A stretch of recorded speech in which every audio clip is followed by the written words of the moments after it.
चलो भाई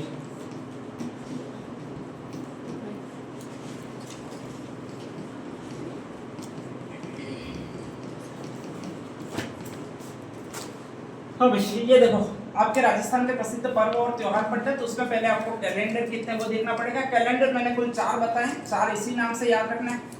एक तो ये नाम है और ये है लिख दिया विजेश है यहाँ, ठीक है ध्यान रख लीजिएगा। ये कौन सा संवत है आपके? ये कौन सा संवत है? ग्रिगोरियन कैलेंडर, ठीक है ध्यान रख लीजिएगा। ये कौन सा संवत है आपके? शक संवत। और ये कौन सा संवत है भैया आपके? हिजरी संवत, ध्यान रख लीजिएगा, ठीक है। विक्रम संवत शुरू किया है वो आपके पहले शुरू किया है, जब ये ग्रिगोरियन कैलेंडर मतलब अंग्रेज देकर ही नहीं आए थे तब से शुरू किया। अच्छा आपको गलतफहमी नहीं होगी कि कैलेंडर भी अपन ने ही दिया है। अच्छा ऐसे गलतफहमी किस किस को, ध्यान रख लीजिएगा। कैलेंडर सबसे पहले अपन ने नहीं दिया है, ठीक है। हाँ अपन मानेंगे नहीं ऐसा, एक्चुअल में अपन ऐसा मानेंगे नहीं, ध्यान रख लीजिएगा। क्योंकि हम ये मानते हैं कि हमारा जो पंचांग है उसमें 3 अरब 36 करोड़ साल के ऐसे कुछ हो चुके हैं। उस समय से पता नहीं है कैसे निकल रहे हमारे पंचांग में 3 अरब साल हो चुके हैं, ठीक है। उस समय मानव को आए हुए इतना टाइम नहीं हुआ यार, वास्तव में बताऊं तो मानव को आए हुए 1 करोड़ साल भी नहीं हुए होंगे, ठीक है ध्यान रख लीजिएगा। बाकी जो जीव थे, पृथ्वी की टोटल आयु 4.6 अरब वर्ष ही है, उससे ज्यादा नहीं है। वापस पृथ्वी भी एक दिन विलुप्त हो जाएगी, ठीक है। हाँ किसी को एक और चीज लगती है हम अनंत है या फिर हम हमेशा रहेंगे, तो ऐसा नहीं है।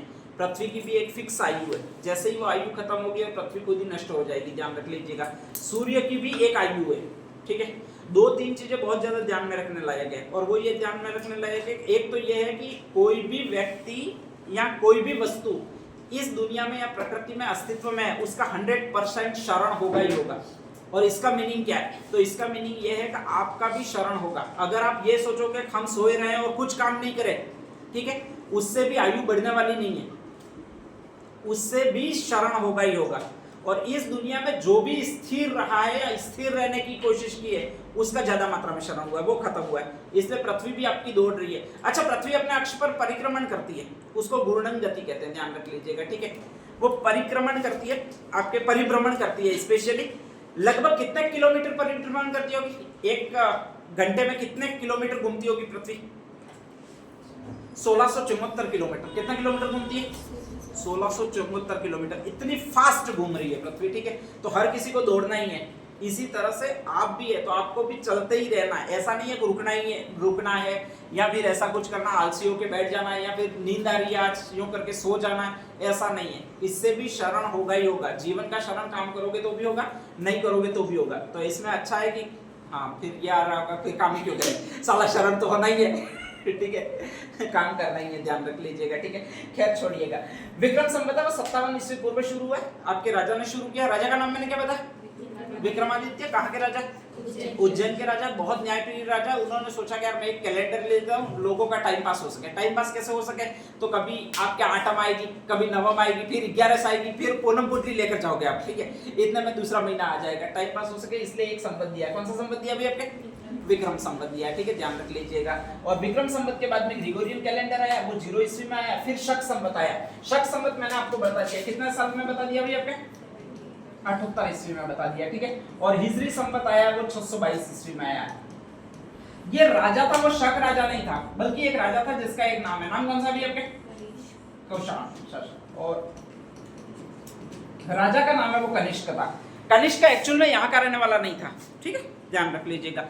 ये था वो चीन का एक प्रांत है जिसको कहा जाता मंगोलिया, और वहां के ये बाबर सारे उधर के साइड के ही है, वही का रहने वाला ये कनिष्क था। इसका बाप था वो कुजुल कैडफिसेस था, ये अरे इसके बाप का बाप, दादा, इसका खुद का बाप था, उसका नाम विन कैडफिसेस था। सोने के सिक्के पहले एक बार उसी विन कैडफिसेस ने चलाए थे, ठीक है।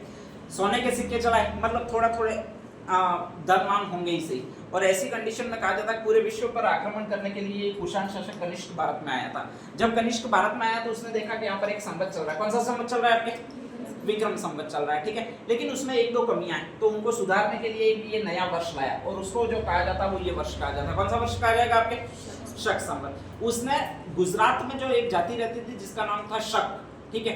ये पटेल सारे वंशज माने जाते हैं, वो इन्हीं के वंशज माने जाते हैं। किसके वंशज माने जाते हैं भैया आपके? शक के वंशज माने जाते हैं, ठीक है, ध्यान रख लीजिएगा। अरे मूल निवासी हो तुम भी ठीक है, ऐसा मत सोचना कि अपन मूल निवासी नहीं है शक भी गुजरात में शासन करने वाली जाति थी, ध्यान रख लीजिएगा, ठीक है। तो उनके वंशज माने जाते हैं, स्पेशली वो शक माने जाते हैं। और इसी को पराजित किया था, इस कनिष्क ने पराजित किया था। साला को कूटना चाहिए नहीं, फालतू कम का अपन पढ़ रहे हैं, खैर छोड़िएगा। तो 78 ईस्वी में पराजित किया, इसलिए उसने कहा जाता इसकी बुद्धि ज्यादा रही हुई है। तो कनिष्क ने एक शक संवत शुरू किया था, ये 78 सालों बाद शुरू हुआ है, ये 57 सालों पहले शुरू हुआ है। अभी मैंने एक प्रश्न दिया था कि अभी का ईस्वी सन है वो कितना भी आपके 2025 है, ठीक है, ध्यान रख लीजिएगा, जो अभी मानते हैं। और अपन को इससे ज्ञात करना वो एक तो ये संवत ज्ञात करना, कौन सा संवत ज्ञात करना, विक्रम संवत। ये 57 ईस्वी पहले है, तो पहले है इसलिए इसका ज्यादा मान आएगा। तो प्लस आप यहाँ पर क्या कर दोगे, विक्रम संवत ज्ञात करने के लिए 57 प्लस कर दोगे, कितना आएगा, हाँ 2082 आ जाएगा मान, ठीक है। अगर ये ग्रिगोरियन कैलेंडर वाला साल 2025 अभी जो ईस्वी सन चल रहा है, और अगर आपको शक संवत ज्ञात करना है, तो इन दोनों में डिफरेंट है, वो इतने सालों का, कितने सालों का, 78 ईस्वी। ये बाद में आया है, इसका मतलब इसका मान कम आएगा, जो बाद में शुरू होता है उसका मान कम ही होता है, ठीक है। बाद में बच्चा पैदा होता है, उसकी हाइट हमेशा कम ही होगी, ध्यान रख लीजिएगा। तो ऐसी कंडीशन में 2025 में से आपको घटाना है, वो कितना घटाना है भाई, आपके 78 घटाना है, कितना आएगा 1947 आ गया, ठीक है, ध्यान रख लीजिएगा। 1947 देश आजाद हुआ था इस समय। नेक्स्ट सेकंड, अगला एक संवत और है, और उसका नाम कौन सा भी आपके 622 ईस्वी में शुरू हुआ है, ठीक है, हिजरी संवत है। अब अगर अभी कौन सा हिजरी संवत ज्ञात करना है, ये बहुत बाद शुरू हुआ है, इसका मान और ज्यादा कम आएगा। तो अभी 2025 चल रहा है, उसमें से अगर हिजरी संवत कौन सा ज्ञात चल रहा है ये बताना हो, तो 622 को आप माइनस करोगे, ठीक है, ध्यान रख लीजिएगा। जो भी आंसर आएगा वो कौन सा साल चल रहा होगा, आपके हिजरी संवत चल रहा होगा, ठीक है, ध्यान रख लीजिएगा। 1403 1404 के आसपास कुछ आएगा, ठीक है। नेक्स्ट सेकंड, एक और प्रश्न आता है कि अभी अगर 2025 मान लो विक्रम संवत है, तो शक संवत कितना होगा, ये पूछा जाता है। तो मैंने पहले ही बोल दिया इन दोनों के बीच का गैप है, वो कितना ईयर्स है आपके 135 साल है।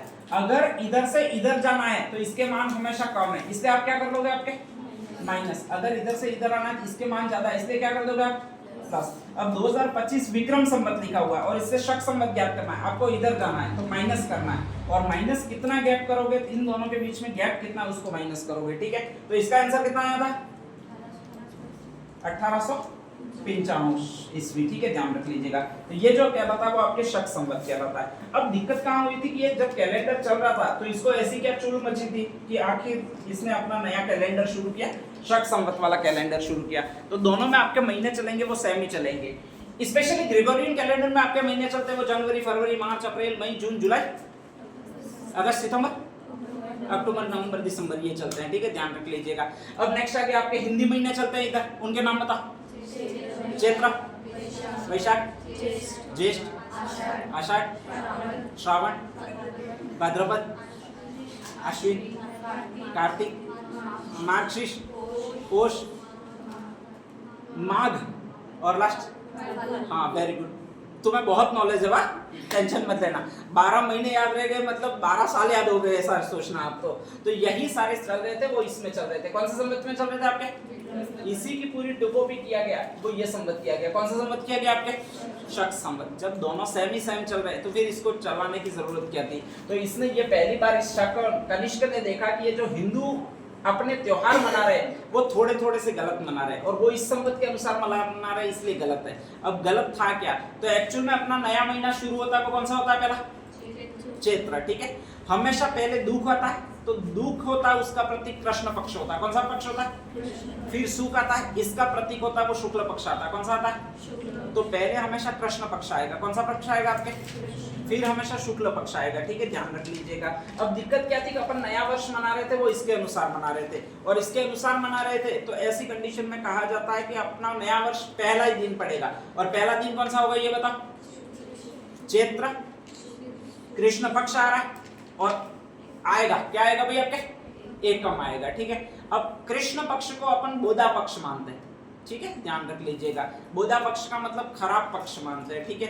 और ऐसी कंडीशन में इसने सुधार किया, इसने कहा कि ये गलत है। गलत है का मतलब कृष्ण पक्ष में तो पहला साल नया साल आना ही नहीं चाहिए, तो तुम मेरे अनुसार मनाओ, और मेरे अनुसार मनाओ इसका मीनिंग ये होता है कि तुम शुरू करोगे चैत्र शुक्ला एकम से, तो जो नया साल इसके अनुसार शुरू होता है वो चैत्र शुक्ला एकम से शुरू होता है, ठीक है। और उसी को कहा जाता है चैत्र प्रतिपदा। क्या कहा जाता है, चैत्र प्रतिपदा कहा जाता है, ध्यान रख लीजिएगा। तो कभी भी प्रश्न आए चैत्र प्रतिपदा किसको कहते हैं, तो चैत्र शुक्ला एकम को कहते हैं। अब मुझे ये बताइए, जब इसका चैत्र शुक्ला एकम को नव वर्ष शुरू होता है तो इसका एंडिंग साल का एंडिंग डे कौन सा होगा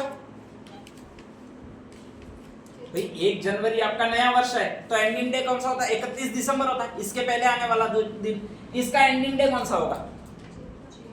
चैत्र अमावस्या। कृष्णा में पूर्णिमा में कभी शुक्ल पक्ष नहीं लगता है आपके, स्पेशली वो ऑथेंटिकेट है, कभी भी अमावस्या उसमें कृष्ण पक्ष नहीं लगता है, तो इसका एंडिंग डे होगा वो चैत्र अमावस्या होगा। क्या होगा? चैत्र अमावस्या। अच्छा, इसका एंडिंग डे क्या होगा? अरे कौन सी पूर्णिमा होगी? क्षेत्र पूर्णिमा। क्षेत्र कृष्णा एकम को तो ये शुरू हो रहा है और क्षेत्र पूर्णिमा को ये बंद होगा, तो मतलब 13 महीने तुम्हारे नहीं होंगे। फिर कौन सा होगा? फाल्गुन पूर्णिमा। कौन सी होगी? फाल्गुन पूर्णिमा। जो आपका एंडिंग महीना होता है उसकी पूर्णिमा होगी, वो इसका एंडिंग डे होगी। ठीक है, ध्यान रख लीजिएगा। अब नेक्स्ट आगे, ये कैलेंडर वास्तव में सही उसने दिया था, तो हम नया साल जो मनाने लग गए वो तो इसके अनुसार मनाने लगे। ठीक है, ध्यान रख लीजिएगा। लेकिन दिक्कत है बाकी सारे धार्मिक त्योहार थे वो इसी के अनुसार हम मनाते रहे। ठीक है, तो अपने जो हिंदू धर्म का जो संवत है या आपके कैलेंडर है वो तो ये कहलाता है, कौन सा कहलाता है? विक्रम संवत। ध्यान रख लीजिएगा। भारत सरकार जिसको राष्ट्रीय पंचांग मानती है वो इसको मानती है, कौन से संवत को मानती है भाई? आपके शक संवत को मानती है। ठीक है, ध्यान रख लीजिएगा। और ऐसे ही अपना इंटरनेशनल कैलेंडर है वो ये है, कौन सा कैलेंडर है भाई? आपके ग्रिगोरियन कैलेंडर है। ठीक है, ध्यान रख लीजिएगा। यही कारण है कि आपके 2-2 त्योहार 2-2 दिन पड़ते हैं। अभी भी दिवाली थी, कुछ लोगों ने दिवाली पहले दिन मनाई, कुछ लोगों ने अगले दिन मनाई थी। ठीक है, तो वो यही कारण है कि जो भारत सरकार का राष्ट्रीय पंचांग है वो ये शक संवत है, एक आध दिन इधर उधर कर देता है। अपन हिंदू धर्म वाले लेते हैं वो इसको लेते हैं, किसको लेते हैं? विक्रम संवत को। अब दिक्कत ये है कि ना तो अपन को विक्रम संवत देखने आता है, ना कौन सा देखने आता है? शक संवत देखने आता है। ठीक है, जो भट्ट जी महाराज होते हैं या बामण जी महाराज होते हैं वो इसको मानते हैं, विक्रम संवत को। वो तो याद निकाल कर देते हैं कि इस दिन दिवाली होगी, भारत सरकार इसके अनुसार कहती है कि इस दिन दिवाली होगी। ठीक है, 2 डेटें आ जाती है। हम भी खतरनाक छुपे रिश्तों में इधर फड़े वाले पहले दिन कर देते हैं, उधर पड़े वाले अगले दिन कर देते हैं। सोचते हैं साला पहले दिन इधर खाना खाएंगे, दूसरे दिन उधर खाना खाएंगे। ठीक है, ध्यान रख लीजिएगा। और इसी तरह से हमारा चलता रहता है। तो इसकी एंडिंग डेट, स्टार्टिंग डेट और कौन कौन सा पंचांग कब कब माना जाता है ये आपको ध्यान रखना है। ठीक है, ध्यान रख लीजिएगा। तो नेक्स्ट हेडिंग डाल दीजिएगा, विक्रम संवत की स्टार्टिंग डेट।